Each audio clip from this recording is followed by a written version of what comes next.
Next, I'd like to talk about some of the negatives, or the downside, or the naysayers. Things that people say about French polished instruments or French polished furniture in general, and whether those things are true or what level of truth they have. The first thing that people say is water damages it. I mean, I've heard people say they got a few drops of water on a French polished finish, and by the time they wiped it off, the finish was damaged. There's something wrong with that finish.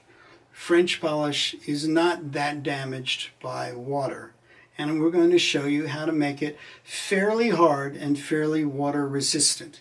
Now, I wouldn't take shellac and make and use it on outdoor furniture, for example, but we're going to show you how to make a French polished finish that's pretty water resistant. Now, mind you, in the 19th century, in the heyday of French polishing, somebody made a dining room table, and typically they might have thrown a tablecloth on that dining room table. They might have used coasters underneath a cup. So there was a recognition that, you know, if you were, you could damage the finish. But we're going to again show you how to make a finish that's pretty resistant. I hear the same thing about alcohol. Well, if you spill alcohol on your finish, it will damage it. Now, it is absolutely true that alcohol, here we're going to grab my denatured alcohol, one of the things that you use in French polishing and shellacking in general. Because alcohol is the solvent for shellac, certainly alcohol on a shellac finish can soften the top of the finish.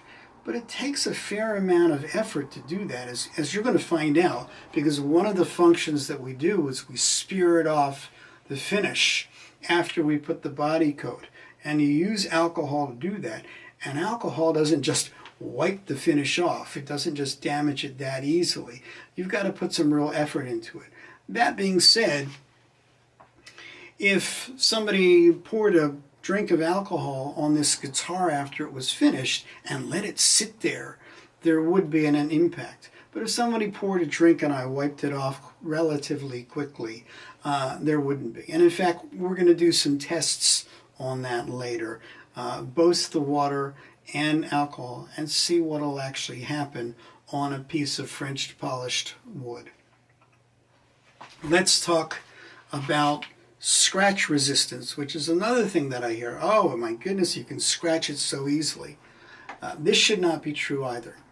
The method that I use with drying oil, and I use walnut oil, can become very scratch resistant, but it won't be scratch resistant initially.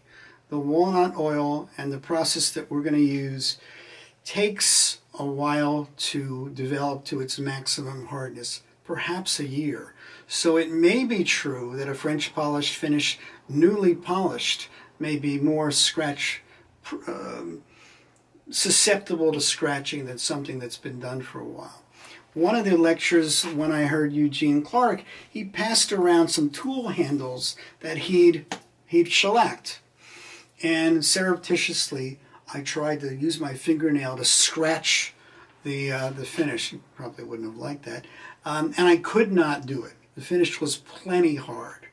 So again, don't believe the naysayers. That being said, you have to understand what the material does and what the material doesn't do, and learn how to work with it.